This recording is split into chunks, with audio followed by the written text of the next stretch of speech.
A K Abhilash കൂടി നമ്മോടൊപ്പം ചേരുകയാണ്. എ കെ അഭിലാഷ്, അവിടെ ഷാഫി പറമ്പിലിന്റെ ഷോയാണ്, കോൺഗ്രസിന്റെ നാടകമാണ്.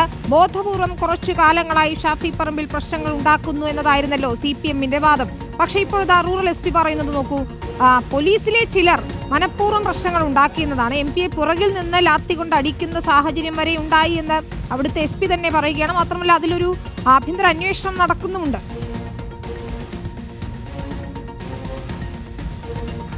തീർച്ചയായിട്ടും നേരത്തെ, അതായത് കഴിഞ്ഞ 2 ആഴ്ചകൾക്ക് മുമ്പിൽ തീർത്തും പ്രതിരോധത്തിലായപ്പോയ ഷാഫിയും കൂട്ടരും വീണ്ടും ഡ്രൈവിംഗ് സീറ്റിലേക്ക് തിരികെ വരുന്നു എന്നതാണ് ഇത് നൽകുന്ന സൂചന. കാരണം ഈ സംഭവങ്ങളുണ്ടായി, അതായത് ഷാഫിക്ക് നേരെ പോലീസിൻ്റെ ആക്രമണം ഉണ്ടാകുന്നു, അതിൽ പരിക്ക് പറ്റുന്നു. പിന്നീട് ആശുപത്രിയിൽ എത്തുമ്പോൾ CPM കേന്ദ്രങ്ങളിൽ നിന്ന് വന്നിരുന്ന പ്രധാനപ്പെട്ട ആരോപണം ഷാഫി നടത്തുന്നത് ഒരു നാടകമാണ് എന്നുള്ളതാണ്. അതായത് ടൗവിലടക്കം മഷി പുരണ്ട ടൗവിലാണ് എന്നടക്കം പറയുന്ന ഒരു നിലയിലേക്ക് കാര്യങ്ങൾ പോയപ്പോൾ അവിടെ എന്തൊക്കെയോ സംഭവിച്ചു എന്നുള്ളൊരു തോന്നൽ പോലും ഉളവാക്കിയിരുന്നു.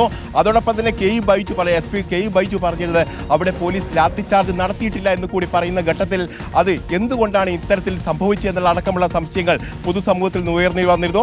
അതിനുശേഷമാണ് ഷാഫിയെ കോഴിക്കോട്ടെ സ്വകാര്യ ആശുപത്രിയിൽ പ്രവേശിപ്പിക്കുന്നത്.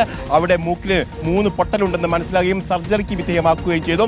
അതോടൊപ്പം തന്നെയാണ് ഇപ്പോൾ റൂറൽ SP-യുടെ തന്നെ ഇത്തരത്തിലുള്ള പ്രതികരണം വന്നിരിക്കുന്നത്. അതായത് ഉള്ളിൽ നിന്നുള്ള ആളുകൾ തന്നെ മനഃപൂർവ്വം പ്രശ്നങ്ങൾ ഉണ്ടാക്കാൻ ശ്രമിച്ചോ എന്നുള്ളൊരു സംശയമാണ് അദ്ദേഹം പങ്കുവെക്കുന്നത്. അത് സംബന്ധിച്ചുള്ള ഒരു അന്വേഷണം നടക്കുന്നു എന്ന് തന്നെയാണ് നമുക്ക് മനസ്സിലാക്കാൻ കഴിയുകയും ചെയ്യുന്നത്. ഏതായാലും ഇതൊരു വലിയ തരത്തിലെ രാഷ്ട്രീയ വിവാദമായി ഉയർത്തിക്കൊണ്ടുവരാൻ കോൺഗ്രസ് ശ്രമിക്കുന്നു. അതോടൊപ്പം തന്നെ കുറ്റക്കാരായ പോലീസുകാർക്കെതിരെ നടപടി വേണമെന്ന് ആവശ്യപ്പെട്ടുകൊണ്ട് DGP-ക്ക് ഒരു പരാതി നൽകും. ഇന്ന് തന്നെ ആ പരാതി നൽകുമെന്നാണ് ഇപ്പോൾ അറിയിച്ചിരിക്കുന്നത്.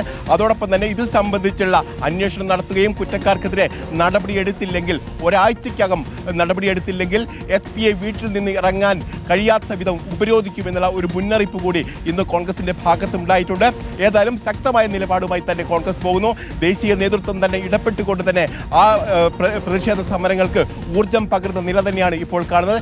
ഏതായാലും ഷാഫി പറമ്പിലിന് ഏറ്റവും കൃത്യമായി തന്നെ ഇടപെടാൻ കഴിയുന്ന ഒരു സാഹചര്യത്തിലേക്ക് കേരള രാഷ്ട്രീയം തന്നെ മാറുന്നു എന്നതാണ് ഇപ്പോൾ നമുക്ക് മനസ്സിലാക്കാൻ കഴിയുന്ന ഏറ്റവും പ്രധാനപ്പെട്ട കാര്യം. വിനീത.